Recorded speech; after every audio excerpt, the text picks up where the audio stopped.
Good afternoon and welcome to the Midday News. Here's what we have in the bulletin. St. James crackdown. Police seize over 600 rounds of ammunition and 2 firearms. Lawrence Tavern residents protest police shooting. And later in sports, participation emphasized as track and field season begins. Thank you for joining us. I'm Shamela Pullen. Here are the details. Over 600 rounds of assorted ammunition and 2 firearms were seized in St. James over a 3-day period. On Friday, law enforcement officials launched Operation Reassurance in the parish, which they say is seeing significant results. Karen Simpson reports. On the first day alone, the law enforcement team conducted visits to several communities in St. James, among them Barnett Street, where the police lockup is located. In the anchovy space, we seized 10 rounds of ammunition. They were actually 7.62 rounds used in rifles. And then in the Guava area, whilst conducting an operation, the members were fired upon by criminals, and upon the end of that engagement, we found over 500 rounds of ammunition. On Sunday, more findings by the lawmen. Specialized operations SWAT conducted an operation within the Green Pond space where 57 rounds were found in an abandoned building. Actually 43 5.56 round and 14 9mm rounds. We have really seen a lot of work being done within the space by not just the St. James Police, but all supporting elements. The police say they are determined to ensure the operation is a success as they continue to target wanted men and persons of interest. We have cleared up over 60%. We had a clear rate of 60%, 62% by our detectives over last year, and that is really good. We are looking forward to pushing really hard this year again. Our aim is to finish the year with less than 100, and I am sure that the men and women on the ground are revved up and ready to go to complete the commissioner's mandate of below 1,000. We know St. James has a great role to play in this. Karen Simpson, TVJ News. The Supreme Court is taking a significant step towards transparency and modernization. Starting in April, the court will begin digitally recording court proceedings in the criminal courts. This announcement was made by Chief Justice Brian Sykes at the swearing-in ceremony of judges at King's House in St. Andrew Monday. Rules are in place. That is the work of the committee led by the Honorable Mr. Justice Leighton Pusey. A lot of work went in there over the last couple of years, and so we are now there.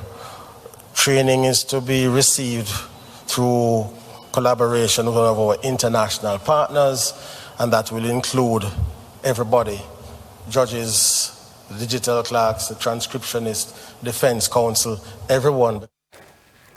Justice Sykes also announced that this move will see significant changes for court practices. So the practice of court starting, witness giving evidence, come to the end of evidence, witnesses coming out, and when the witnesses are transitioning, counsel pops up, "Oh, judge, may I mention the matter of so and so and so?" It will only take 5 or 10 minutes and it becomes 20 minutes. That will now have to come to an end, because to get the best out of digital recording, you need to have the continuous recording of the evidence so that the transcriptionist will not have to spend time now trying to say, "Oh, this is a part of this case, this refers to a bail application, this refers to a case management." So the evidence will be taken in blocks. 6 days into the new year, and already St. Mary has recorded its first murder. The St. Mary police are seeking the public's help to identify a pregnant woman whose body was found in Devon Pen Sunday. The police say they got a telephone call at about 4 in the evening about the discovery. On arrival, the body of a female was seen wrapped in a blue tarpaulin. The body appeared to be strangled and had a lot of abrasions over the entire body. The police is asking for anyone with information to give assistance in identifying the female and also to bring anyone responsible to justice. The body is slim built, dark in complexion, and has tattoo on the upper body. Deputy Superintendent Romeo Henry of the St. Mary Police Division says the woman appeared to be in her mid to late 20s and about 6 months pregnant. DSP Henry says it's a bad start for 2025. The first murder for the parish. Last year, the police celebrated a reduction in murder. We ended the year with 26 murder, which was a 28% decrease. And certainly this year, we are putting strategies in place to ensure that we end this year with a further reduction so that we can celebrate come next year this time. More calls for justice from residents in Lawrence Tavern. The residents are fuming over the early morning operation by the police, which led to the death of 39-year-old Andrew Richard. O'Shane Masters reports. Residents of Lawrence Tavern staged a peaceful march to the police station in protest against the fatal shooting of a member of the community last week. The people insist that 39-year-old Andre Richard was not a criminal. The Commissioner of Police has to look into this. The Prime Minister have to take a stand for us. These police officers, they don't care about people. They treat him like an animal. With them deal with the people in the community. They don't care about us. Jamaica need to clean up, but the police them need to do better job and stop kill people, picnic and put gun on them. That's not right. Sure. That's not right. Sure. I don't do that for escape, but correct. Them do that for escape, correct. And I don't like that you can't kill an innocent man and put a gun on him. It's not right. You're corrupt, you mess up the man's name. And the name who and your name for clear, just the name in dead already and can't come back. And even if we don't get a justice, I just want Jamaica people to know that I just gun part more and come off of me name. They will not rest until justice is served.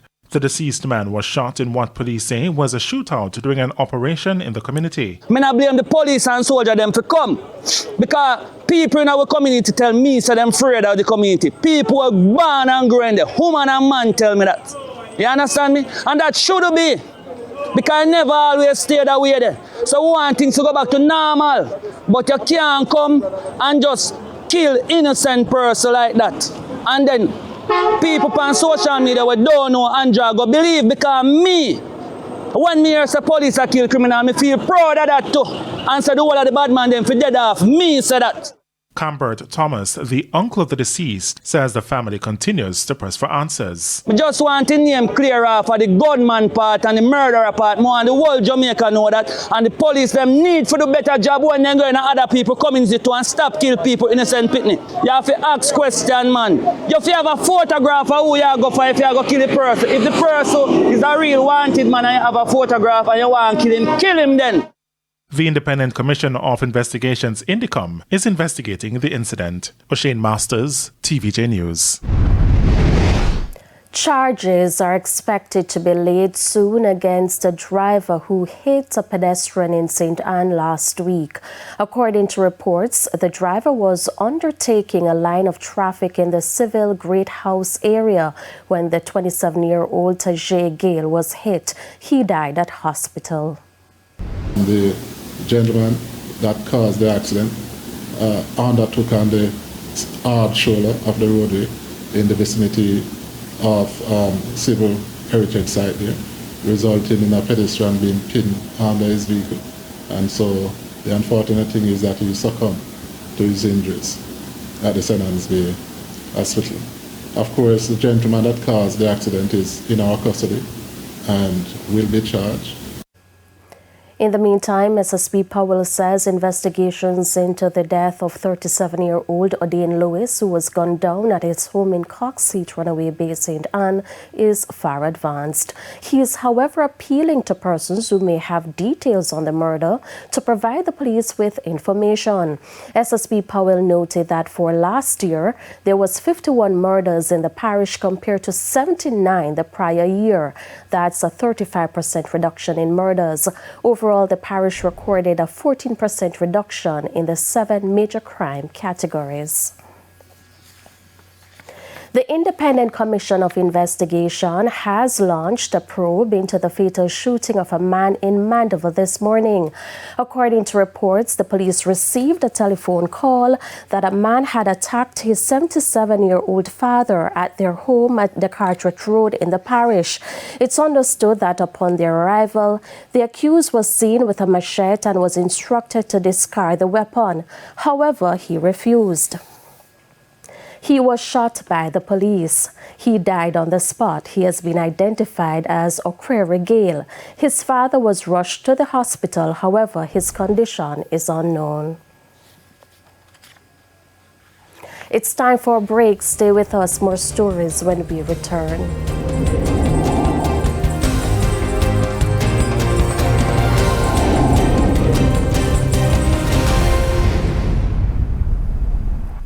Welcome back to the Midday News. The St. Mary police continued to probe a motorcycle crash on Friday that claimed the life of a pillion. The man has been identified as 28-year-old Javine Watson, a construction worker from Valley Bush in the parish. The incident happened in the retreat area sometime in the afternoon. Deputy Superintendent Romeo Henry of the St. Mary Police Division spoke to our news team about the incident. The motorcycle driver reported that he had lost control of the unit because the pillion leaned and they fell to the ground. Mr. Watson received serious injuries and was pronounced dead later at the hospital. So the police continue to implore persons to be cautious while using the roadway. Pay attention to road traffic signs and regulations. The motorcyclist was issued a warning notice for violating the Road Traffic Act. The motorcycle was seized as part of the ongoing investigation. Meanwhile, residents are mourning the loss of the pillion. Pops was a nice guy. He was a nice guy, drove well, he didn't interfere with nobody, and he was good. He passed and you in called to you. And gone, and he just laughing. Pops was so nice and greatly missed. Yeah. Uno mourn Pops. No love him. Pops loved by everyone. Everyone in love by. May I tell her say he missing. May I tell him man. Agriculture Minister Floyd Green has announced that pig farmers will be among those to benefit from a boost in the agriculture sector this year. Mr. Green, who was speaking on TVJ Smile Jamaica Monday, says the sector will see a number of improvements. We're going to be spending $6 billion over the next 6 years. We started that, so we're doing a new piggery to help our farmers who are in that area. You say a new piggery? A new piggery, brand new state-of-the-art piggery. Did you know that piggery was a word? For those who are pork lovers, that's important. We're doing a new hatchery for tilapia, right? We've seen a lot of demand in our tilapia sales. Since COVID, it hasn't waned, so we're spending about $500 million state-of-the-art hatchery so that we can produce more fries so that more people can get into that. We're pushing our fruit trees, especially coconuts. So if you're interested, please contact the Coconut Industry Board or distributed coconut plants who want to drive our coconut production. Mr. Green says infrastructure will continue to be a big part of the development going forward, especially in fixing farm roads. So irrigation, Prime Minister spoke about this.